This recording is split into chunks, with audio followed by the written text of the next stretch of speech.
à 20%, le taux d'épisiotomie est en baisse, moins d'épisiotomie, moins de césariennes, moins de recours à l'ocytocine pendant le travail. Les dernières données sur les accouchements aujourd'hui en France sont plutôt rassurantes, après la polémique sur les violences obstétricales. Les résultats de l'enquête périnatale 2016, menée par l'INSERM et le ministère de la Santé, dressent un tableau apaisé des conditions dans lesquelles les femmes accouchent aujourd'hui en France.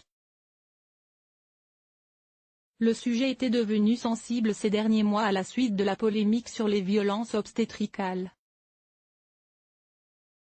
Premier constat, contrairement aux propos lapidaires de Marlène Schiappa, secrétaire d'État chargée de l'égalité entre les hommes et les femmes, le taux d'épisiotomie n'est pas de 75%, mais de 20%. Il est même en baisse puisqu'en 2010, ce taux s'établissait à 27%.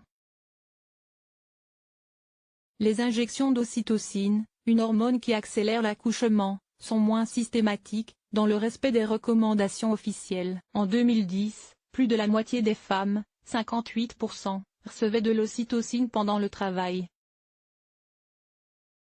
Elles ne sont plus que 44% aujourd'hui. Les césariennes sont légèrement moins fréquentes, le taux passe de 21% en 2010 à 20% en 2016. Enfin, le pourcentage d'accouchements déclenchés reste stable à 22%. En ce qui concerne la prise en charge de la douleur, l'enquête montre que les demandes des femmes sont globalement respectées, puisque 82% ont bénéficié d'une péridurale, 64% la demandaient avant l'accouchement et 21% l'envisageaient. Parmi elles, 54% ont pu utiliser une pompe spéciale PCA qui leur permet de gérer elles-mêmes la douleur. À lire aussi, les différentes positions pour accoucher.